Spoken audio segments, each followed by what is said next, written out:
오늘 말씀은 사도행전 7장 51절로부터 58절까지 말씀을 제가 봉독해 올립니다. 목이 곧고 마음과 귀에 할례를 받지 못한 사람들아, 너희도 너희 조상과 같이 항상 성령을 거스리는도다. 너희 조상들이 선지자들 중에 누구를 박해하지 아니하였느냐? 의인이 오시리라 예고한 자들을 그들이 죽였고, 이제 너희는 그 의인을 잡아준 자여 살인한 자가 되나니 너희는 천사가 전한 율법을 받고도 지키지 아니하였도다 하니라.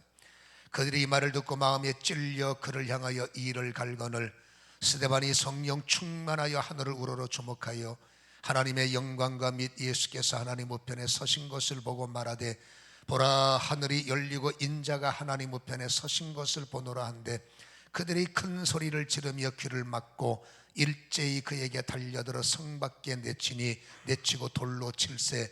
증인들이 옷을 벗어 사울이라는 청년의 발 앞에 두니라. 아멘. 깨달음을 위해서 기도하고 말씀에 사로잡히기 위해서 기도합니다. 자비로우신 아버지 하나님, 오늘도 예배를 부르셨사오니 우리의 아버지하며 모든 예배 가운데 성령이 인치시고 아버지하며 믿음의 할례가 선포되며 믿음의 세례가 선포되며 성령 충만에 사로잡혀 귀가 열리고 마음이 열리고 눈이 열리고 심령이 아버지여 깨달음을 받게 하셔서 오늘도 말씀의 사람으로 세워지고 성령이 찾으시는 그 한 사람으로 세워짐으로 어제보다 오늘이, 오늘보다 내일이 점점점 영으로 충만 자라나고 성숙게 되는 역사가 임하게 하여 주옵소서. 오늘도 듣는 자 아버지며 전하는 자 하나가 되게 하시고 성령 안에 깨달음이 많아지게 하시며 곤비한 우리의 인생의 성령의 위로를 통하여 이제는 세상을 주도할 수 있는 세심이 보좌로부터 부어지게 도와주옵소서. 약한 자의 기도를 받으시고 무거운 짐을 풀어내시는 하나님, 오늘도 예배를 통한 자유가 선언되게 하시고 아버지며 참으로 은혜 속에서 감사의 눈물,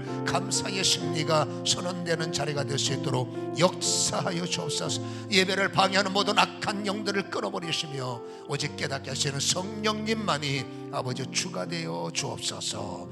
예수님의 거룩하신 이름으로 기도하옵나이다. 아멘.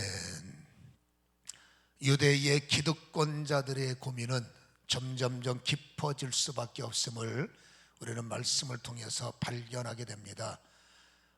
기득권자들의 시선을 말씀드리는 겁니다. 그들의 시선으로 세상을 바라보면 지금 민초들의 반란이 심각한 거예요. 그들의 시선에는 목수의 아들 예수로 민중의 봉기가 시작됐다고 그들은 보는 겁니다. 그리고 이제는 뻗어서 어부들로, 그리고 그들이 볼 때는 빈곤층으로 그 민중의 봉기가 이어지고 있다. 그들은 두려움이 될 수밖에 없고 이것이 심각한 고민이 될 수밖에 없는 거죠. 오늘은 그 중에 또 다른 대표 주자가 등장했는데 바로 스데반의 사건이에요. 기득권자들이 스데반을 바라볼 때 도대체 스데반이 누구란 말입니까? 실력 있는 자도 아니라 문파가 깊은 사람도 아니라 영적 혈통이 강력한 존재도 아닌 누군지도 알 수 없는 여러분 무명이란 말이에요. 그 누군지도 알 수 없는 무명씨가 거절할 수 없고 뭐라 그럴까요? 이거는 아니야 라고 말할 수 없는 사실적 현장을 가지고 모든 사람들에게 영향을 미치기 때문에 이 기득권자들의 고민은 깊어질 수밖에 없는 건데, 사도행전 6장 8절에 스데반이 은혜와 권능이 충만하여, 이게 핵심 아니겠습니까? 기사와 표적을 민간에게 행했다. 여러분, 지역에 얼마나 많은 사람들이 혜택을 보지 못하고 신음하며 그들은 어쩔 수 없잖아요. 고칠 수 없으면 분리할 수밖에 없고, 지금도 여러분 분리되는 것 때문에 마음의 상처들이 많지 않습니까? 이들은 더 하는 겁니다. 우리는 일주일만 버티면 가족품으로 돌아가지만 여러분, 이들은 해결될 때까지 돌아갈 수 없는 겁니다. 당신은 저주병이야 하면은 분리할 수밖에 없기 때문에 문둥병자들을 가족의 품에서, 사회적 품에서 떼어놔서 너희들끼리 살아라. 이게 시대적 아픔인데, 그리고 사랑하는 가족이 아프잖아요. 해결이 안 되는 거예요. 근데 놀라운 것은 예수의 이름으로 이들이 모여서 이들이 무슨 수술을 합니까? 불법으로 약을 제조해서 제공을 합니까? 그게 아니잖아요. 그냥 어떻게 기도하고 어떻게 예배하면 여러분 눈먼 자가 눈을 떴다고 하질 않나? 우리가 하는 저 안진뱅이가 걷질 않나? 여러분 이런저런 질병이 치료되지 않나. 그러니까 시리에 빠졌던 가정들은 회복이 되고 고통을 당했던 사람들은 놀라움에 그들의 마음속에 한이 사라지며 여러분 가슴에 기쁨이 생기니, 기쁨이 생기는 무리들한테 너희들 저 사람 잘못됐다 그게 통하겠습니까? 그러니 여러분 부정할 수 없는 겁니다. 그들이 불법을 행하는 게 아니라 어떻게 예배드리고 뭐 안수한다 뭐한다 예배드린다 하면 이런 역사가 나타나니, 이건 여러분 이들에겐 정말로 머리 아픈 사건이 될 수밖에 없는 거죠. 그래도 이 일을 그대로 둘 수가 없기 때문에 그 무리들이 쫓아가서 스데반하고 논쟁을 벌이는 겁니다. 그러면서 하는 말이 절대 이런 일을 행하지 말라, 제재할 수밖에 없는 거죠. 그래서 여러분 10절에 사도행전 6장 10절에 보면 스데반이 지혜와 성령으로 충만해서 말함을 그들이 당할 수가 없다라고 되어 있는 거예요. 논쟁을 하는데 스데반이 여러분 내가 뭘 잘못했느냐, 내가 불법을 행했습니까? 내가 저들을 가짜로 수술했습니까? 말도 안 되는 약을 제조했습니까? 아니잖아요. 모여서 그냥 기도했고 하나님께서 저들을 고친 거를 하지 말라고 하는 것이 그게 정상입니까? 이렇게 따져 묻는데 틀린 말이 아니잖아요. 그러니 여러분 이들은 더욱더 마음이 괴로울 수밖에 없고, 말도 안 되는 기득권자들이 저 하루로 봤던 사람들이 들고 일어나서 이제는 눈 똑바로 뜨고, 이들의 입장에서는 여러분 하는 한마디 한마디 말이 틀린 말을 해야 잘못됐다고 그러고 잘못된 일을 발견해야 법으로 제재하는데, 이들의 지금 하는 일은 잘못된 게 별로 없는 거예요. 그래도 여러분 그들을 그냥 둘 수가 없기 때문에 여러분 정말로 어찌 보면은 정말 구차한 방법을 동원을 해서, 예수님 때도 그랬습니다. 구차한 방법을 동원해서 절대로 그러면 안 된다라고 막았는데, 그 방법이 마가복음 11장 27절 28절에 보면 그들이 다시 예루살렘에 들어가니라 예수께서 성전에 거니실 때에 제사장들과 서기관들과 장로들이 이렇게 할 말밖에 없는 겁니다. 무슨 권한으로 28절에 이런 일을 합니까? 당신이 무슨 권한으로, 무슨 라이센스가 있다고 이런 일을 합니까? 목수의 아들이 뭔 자격으로 이런 작업을, 이런 일들을 합니까? 이런 예배를 주도합니까? 이건 불법이다. 그렇게 그들은 말할 수밖에 없는 거 아니겠습니까? 오늘 똑같은 겁니다. 논쟁을 했다는 것은 이때 써먹었던 전술을 다시 들고 나와서 당신이 무슨 자격으로 이토록 군중들을 모아서 선동을 하며 이런 일을 하느냐, 이렇게 논쟁을 벌일 때 사도가 이 스데반의 한마디 한마디를 그들은 이겨 먹을 수가 없기 때문에 도대체 저 인간을 어떻게 하면 제재할 수 있을까 하다가 또 여러분 못된 짓을 골라서 하는 거죠. 예수님에게 했던 것처럼 못된 짓을 하는 건데, 그 못된 짓이 뭐냐면 사도행전 6장 11절에 사람들을 매수하여, 이게 이들 하는 짓이에요. 말로 안 되고 진리도 안 되고 실력도 안 되고 뭐도 안 되니까 할 수 있는 방법이라는 것은 여러분 돈으로 사람을 매수하는 겁니다. 그리고 여러분 이 사람이 하나님을 모독했다라는 말도 안 되는 거짓 증인을, 거짓 증거를 끄집어내서 12절에 충동시켜 공권력으로 스데반을 잡아서 공의에 가둬버리는, 그들의 공의에 가둬버리는 이것. 그리고 13절에 거짓 증언들을 세우고 뭐라고 말합니까? 이 사람이 율법을 거스렸습니다, 이렇게 충동질을 하는 거죠. 여러분 거짓 증언을 세워서 거짓말하는 이들이 잘못입니까?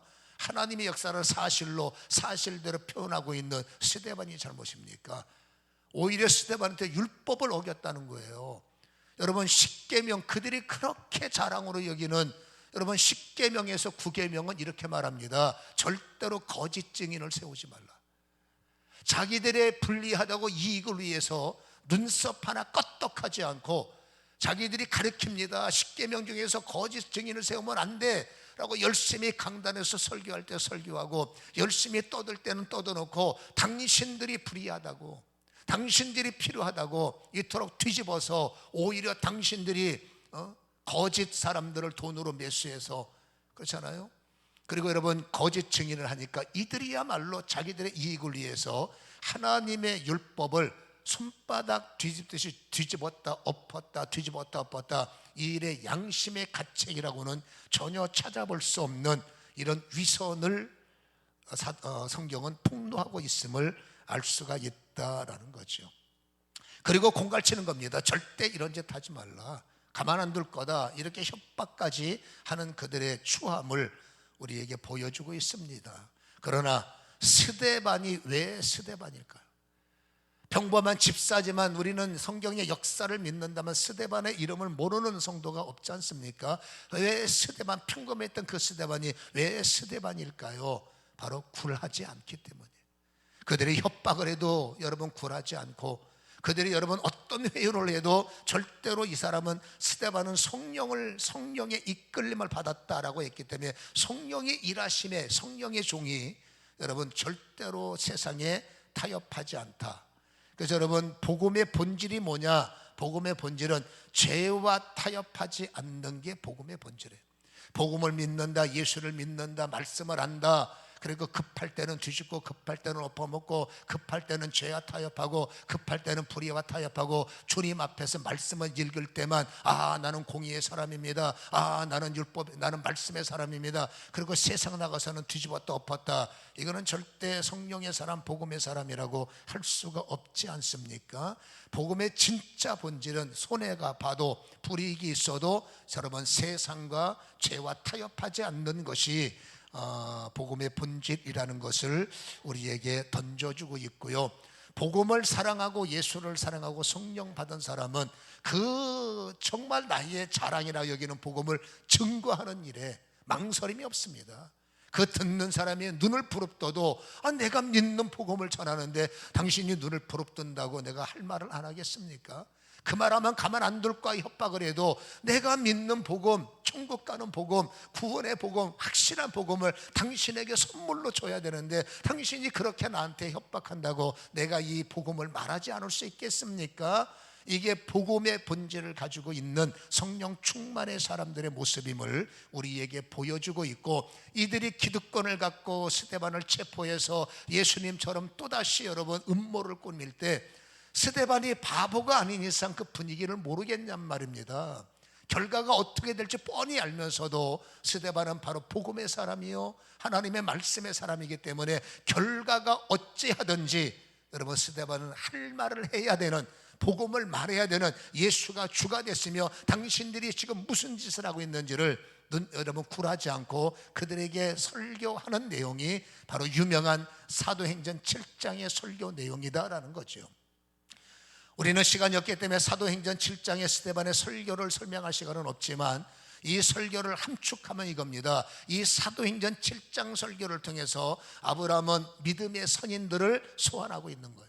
여러분, 아브라함을 소환을 했고 또 모세를 소환을 했고 그리고 다윗을 소환하면서 자, 이 믿음들의 선인의 역사를 우리는 부정할 수 없지 않는가, 이 믿음의 선인들의 활동을 우리는 인정하고 있지 않는가, 이렇게 소원을 하면서, 그러나 이 믿음의 선인들이 활동할 때 찬성하는 사람들만 있었는가, 이 믿음의 선인들이 활약을 할 때 순종하는 분들만 있었는가? 우리 조상들 중에 대부분의 많은 사람들이 순종보다는 불순종하지 않았는가? 그러면서 사도행전 7장 39절에 우리 조상들이 모세에게 복종하지 아니하고자 하여 거절했으며 그 마음이 도리어 애굽을 향했다. 아론을 통해서 우상도 만들었고, 그렇잖아요. 여러분, 이 조상들의 선인들을 등장시키면서 불순종했던 모습들이 바로 우리의 조상들, 당신들의 조상들이다, 이것을 바로 끄집어내고 있음을 보여주면서 오늘 읽었던 성경에 보면 여러분, 하나님의 역사에 대항을 하고 하나님의 역사 앞에 부끄러웠던 조상들의 모습을 한번 생각을 해보자 하면서 그들의 예전의 조상들의 모습을 폭로하는 내용을 우리가 읽은 본문 7장 52절은 말하고 있죠. 너희 조상들이 선지자들 중에 누구를 박해하지 않았느냐? 박해했다는 거예요. 그리고 의인이 오시리라고 예고한 자도 선지자들이죠. 선지자들을 조상들이 죽이지 않았느냐? 그러면서 여러분, 그 조상들의 부끄러운 면을, 하나님 역사는 사실이기 때문에 이 하나님의 역사에 아름답게 쓰임받고 멋지게 쓰임받는 게 아니라 실질적으로 부정하고 외면하고 거절하고 선지자들을 핍박하고 심지어는 선지자들을 죽였던 역사를 우리가 부정할 거냐? 이 사실이 아니냐? 이 조상들이 누구냐? 너희들의 조상이 아니냐? 여러분, 그들의 부끄러운 내면을 스데반이 폭로시키는 내용이 사도행전 읽은 본문의 유명한 설교 아니겠습니까? 그리고 이것은 조상들의 모습이 아니라 그 핏줄을 이어받은 너희들 역시도 똑같은 영적으로 하나님을 대적하고 하나님 나라를 방해하고 있는 것이 아니냐. 51절에 그렇게 말합니다. 목이 곧고 마음과 귀에 할례 받지 못한 사람들아, 너희도 너희 조상과 같이 항상 성령을 대적하지 않느냐. 그렇죠? 이제 너희는 그 의인을 잡아준 자여 살인한 자가 아니냐. 52절에 이렇게 다시 한번 믿음의 선인들을 소환시키고, 이 믿음의 선인들에게 순종한 사람이 아니라 불순종한 당신들의 조상들을 봐라. 역사적으로 부정할 수 있는 이 조상들의 어리석음을 보라. 근데 이 조상들의 어리석음이 너희에게도 있지 않느냐. 너희들은 지금도 성령을 거스리고 하나님 나라를 대적하고 있지 않느냐. 이게 사도행전 7장을 축소한 내용이다 라는 것입니다. 여러분, 이 설교를 들었던 이들은 마음이 어쩔까요? 조상들의 민낯을 폭로하고, 여러분 그 조상이나 당신들이나 뭐가 차이가 있을까라고 비교할 때 이들의 마음은 결코 편치 않았을 겁니다. 그래서 그 설교를 들었던 여러분 현장 54절은 이렇게 봅니다. 그들이 이 말을 듣고 편할 리가 있을까요? 마음에 찔려 그를 향하여 이를 갈았다. 이렇게 성경은 보여주고 있는 겁니다. 여러분, 사도 이 스데반의 설교를 듣는 순간에 나의 심장을 도려내는, 나의 폐부를 찔러버리는 이러한 여러분 역사를 느끼고 있는데, 여러분 말씀이 나를 찌른다. 인간이 천사는 아니잖아요. 인간은 예수가 아니잖아. 아무리 잘해도 실수가 있고, 아무리 잘해도 왜 책망거리가 없겠습니까? 칭찬받을 때 여러분 인상 쓸 사람이 있겠어요? 여러분, 칭찬은 고래도 춤추게 한다는데 칭찬을 싫어할 만한 사람이 있겠습니까? 그런데 어떻게 우리는 칭찬만 받아야 직성이 풀립니까? 여러분, 그거 교만이에요. 잘한다고 한 짓이 실수도 있고, 잘하려고 했는데 넘어질 수도 있고, 실패도 있는 겁니다. 그래서 여러분, 인간은 칭찬만 듣는 거 아니라 어쩔 수 없이 책망. 누군가에게는 그 설교가 칭찬이 될 수 있지만 어떤 분에게는 그 설교가 나도 모르게 책망이 될 수가 있을 때, 여러분 신앙의 성숙이 뭐냐 그 말입니다. 왜 칭찬하지 않고 책망합니까? 따져 물을 수는 없지 않습니까? 사람들끼리는 뭔지 모르겠지만 하나님의 말씀은 찔림이기 때문에 칭찬도 되고, 그렇잖아요. 괴로움도 되고, 이게 말씀이 살아있단 말입니다.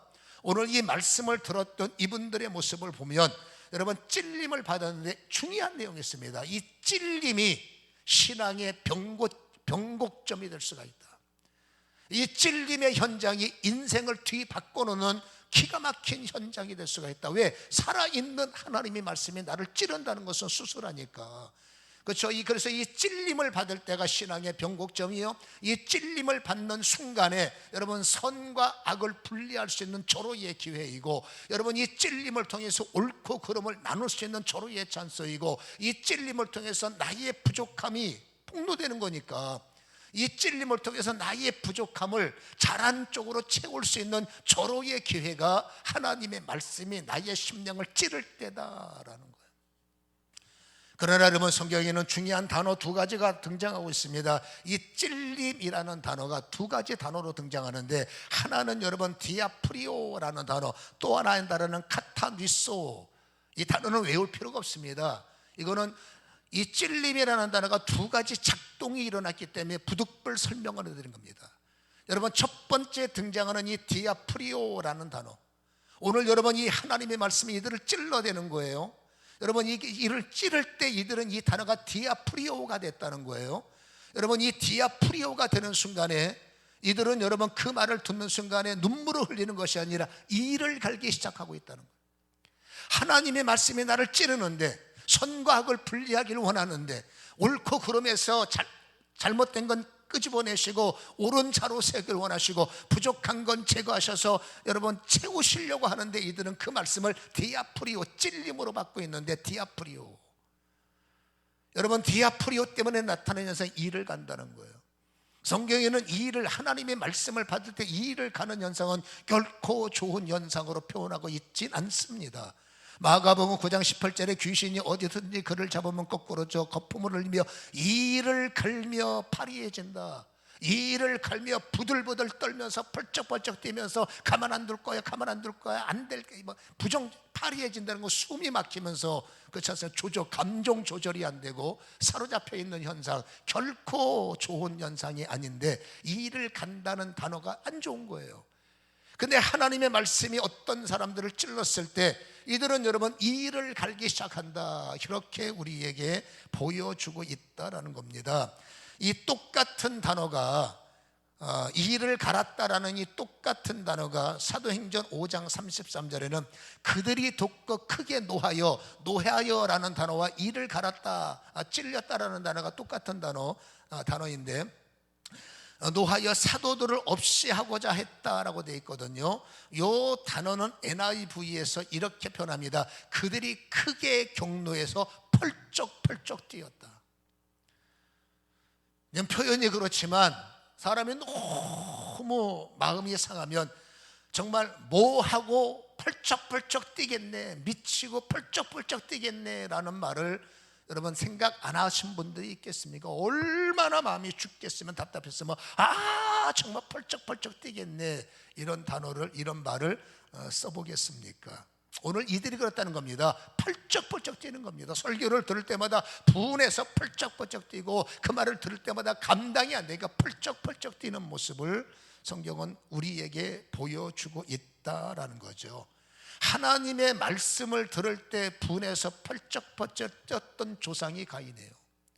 너 자꾸 죄 지으면 힘드니까 죄를 다스려야 돼 라는 말을 듣고 분해서 펄쩍펄쩍 뛰었던 사람이 가인이고, 그 분 때문에 결국 여러분 하나님은 그러면 안 돼 라는 말씀을 뒤집어서 돌로 자기 동생을 쳐 죽여버리는 이런 말도 안 되는 사건의 주인공이 바로 가인이었는데, 이들에게는 가인의 피가 흐른단 말입니까? 왜 하나님의 말씀을 받을 때 이들은 그렇게 분노해서 펄쩍펄쩍 뛰는 것일까요? 사도행전 7장 51절은 이렇게 힌트를 제공합니다. 말씀을 받는 자들이 목이 곧고 마음과 귀에 할례를 받지 못한 사람들아, 사도행전 7장 51절에 보면 너희도 너희 조상과 같이 항상 성령을 거스린다, 이렇게 우리가 생각을 해봐야 할 중요한 단어를 던져주는데, 여러분 항상 성령을 거스린다부터 생각을 해봅시다. 여러분 이들이 지금 하나님의 말씀을 받고 막 펄쩍펄쩍 뛰는 이들, 스데반을 돌로 때려 죽인 이들 피에는 여러분 가인의 피가 흐르는 듯한 느낌이 있지 않습니까? 그럼에도 하나님을 대적하고 예수를 십자가에 못 박아 죽은 이들, 여러분 성경은 이렇게 말합니다. 그들에게 항상 성령이 동행하고 있다. 성경이에요. 항상 성령을 거스린다는 것은 그럼에도 성령님은 이들이 회개를 원하고, 그럼에도 성령은 이들과 동행하며, 그럼에도 성령이 그들이 하나님을 모욕해도 성령은 절대 포기할 수 없고, 그들이 여러분 하나님의 일을 여러분 외면해도 성령은 절대 그들을 여러분 놓을 수 없는, 우리가 이해할 수 없는, 이 사람들이 뭐가 이쁘다고 십자가에 못 박은 자들을 성령께서 그렇게 동행해 주시고 회개를 촉구하신단 말입니까? 우리들 생각이 짧기 때문에 그렇게 말할 수 있는데 성령은 아닌 겁니다. 늘 말하지만 집 나간 탕자가 그리워서 언제 내 자식이 돌아올까, 그렇죠? 목바에게 목을 여러분 이렇게 길게 빼서 우리 아들이 언제 올까, 그 아들이 냄새가 나던 타락을 했던 죽을 몸을 가졌던, 그게 중요한 게 아니라 내 자식이 언제 돌아올까, 이게 부모의 마음인 것처럼 이들은 여러분 하나님 앞에 엉뚱한 짓도 하고, 이들 하나님 앞에 말도 안 되는 짓을 해도 성령은 그들을 포기할 수 없기 때문에 항상 그들과 동행하셔서 회개해야 된다, 바로 살아야 된다, 그러면 안 된다, 그렇게 권면을 해도 이들은 늘 항상 성령을 거역했다, 거스렸다라는 말은 거꾸로 말하면 뒤집어 살았다 그 말이죠. 말씀을 지키지 않고 거꾸로 살고 있는 이들의 모습을 스데반은 그들에게 보여주고 있다. 당신들은 말씀을 항상 뒤집어 사는 사람들 아닙니까? 라고 설교하고 있는 거지요. 그러나 중요한 게 있습니다. 여러분 이 사람들은 여러분 성령을 받은 사람, 성령을 따라가 성령이 동행하는 사람들이에요. 이들은 여러분 무당의 후손들이 아닙니다. 어찌 됐든 간에 이들은 여러분 율법의 사람들이고, 이들은 하나님의 선민이라고 자부하는 사람들이고, 하나님도 너희는 선민이다 인정하는 사람들이에요. 여러분 이들은 항상 이토록 못된 모습만 보이는 게 아닙니다. 이들에겐 동전의 양면 야누스 같은 얼굴이 있는 거예요. 자 보세요. 이들은 어쨌든지 율법 사람이에요. 이들은 금식할 줄 압니다. 이들은 율법을 잘 아는 사람들입니다. 이들은 자기 종교를 사랑하는 사람들입니다. 마음으로는 말합니다. 우리는 하나님을 정말로 목숨 걸고 사랑합니다. 이게 이들의 한쪽 면입니다. 이들은 예배에 충실합니다. 이들은 율법을 지키려고 정말 자기를 쥐어짜는, 그건 인정할 수밖에 없는 모습입니다. 또 한 가지, 내 가족을 위해서는 넉넉한 사람들이에요. 내가 하는 말에 동의하는 사람에겐 천사 같은 사람들이에요. 여러분, 나에게 추종하는 사람, 나를 인정하는 모든 사람들에게는 이 사람은 한없이 좋은 파들이에요.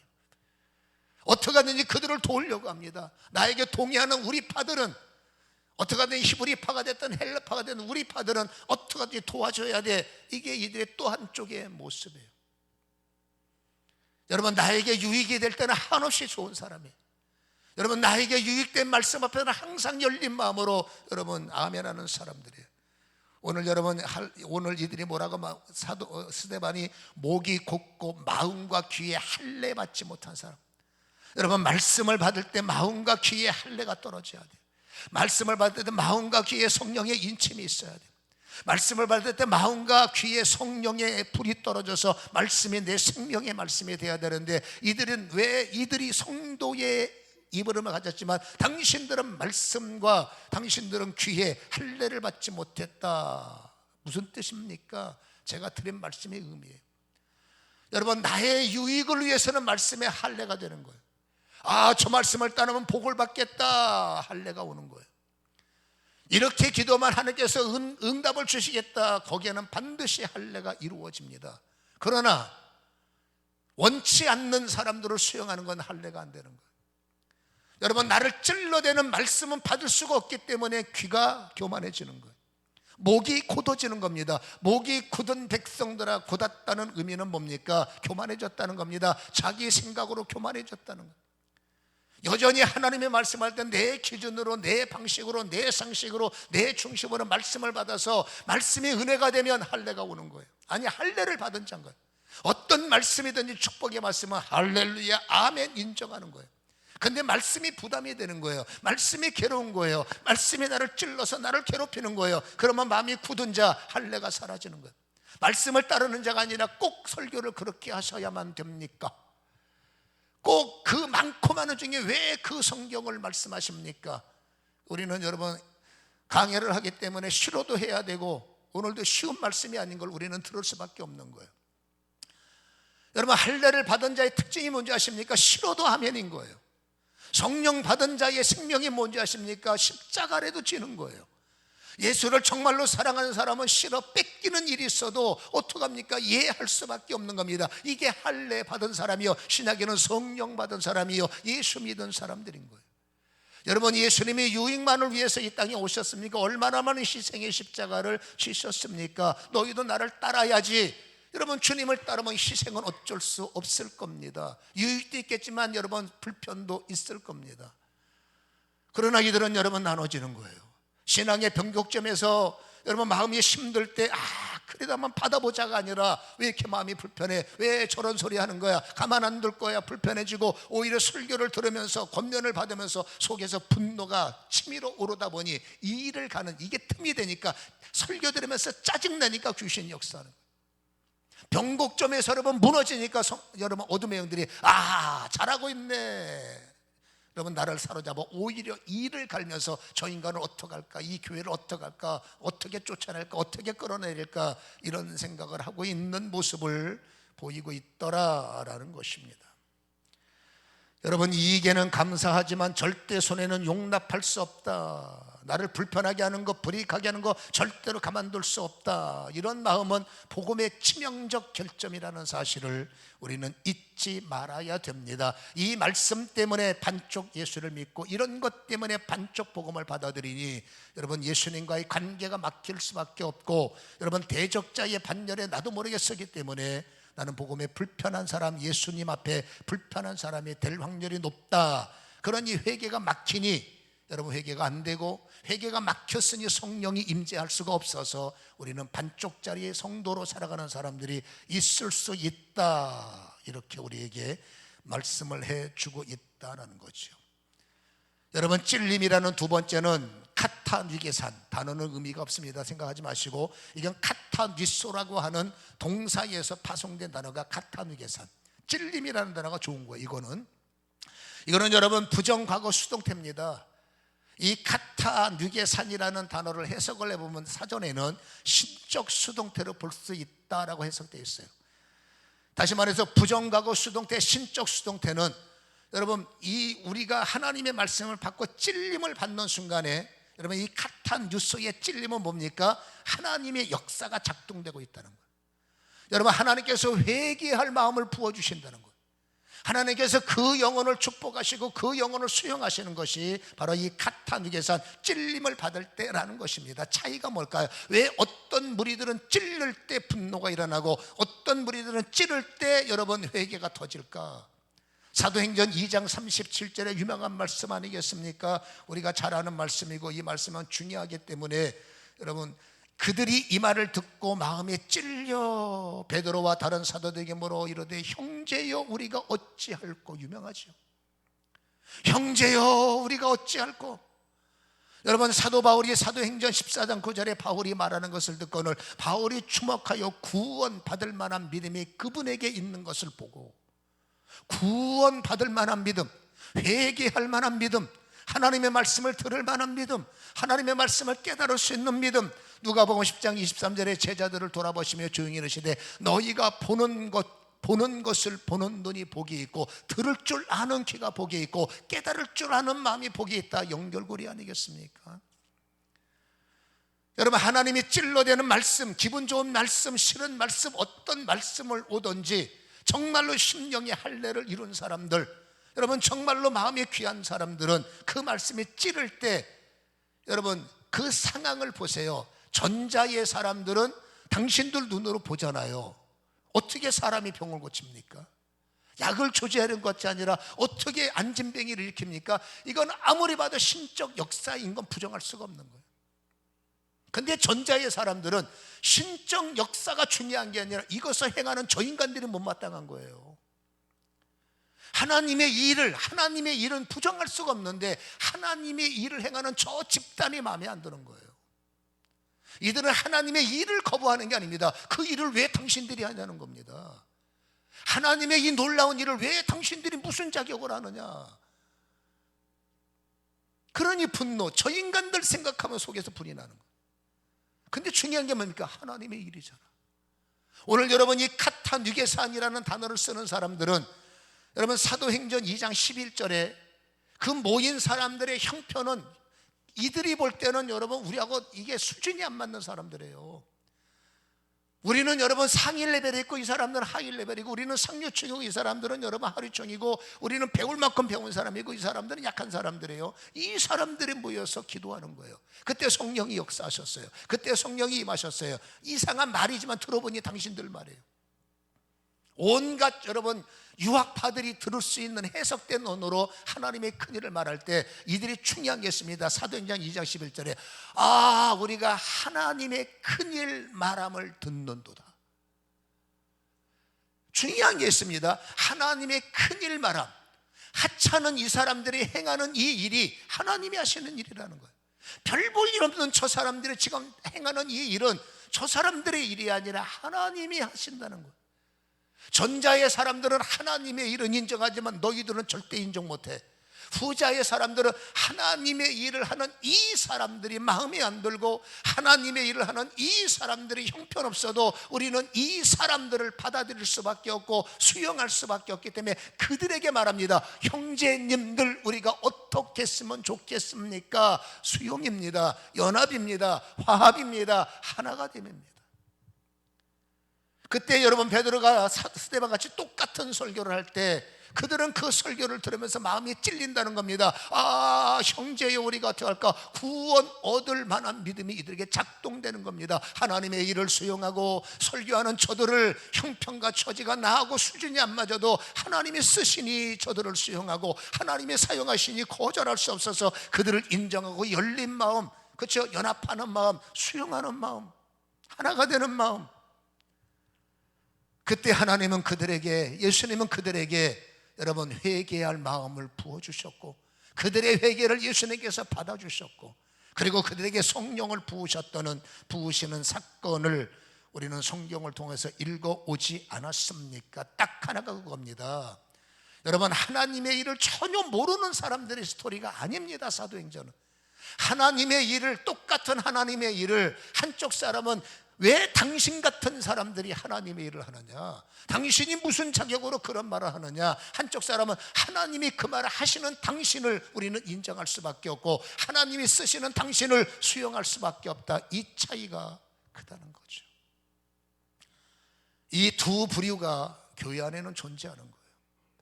그래서 질문할 수밖에 없습니다. 과연 나는 어떤 부류에 속하고 있는가?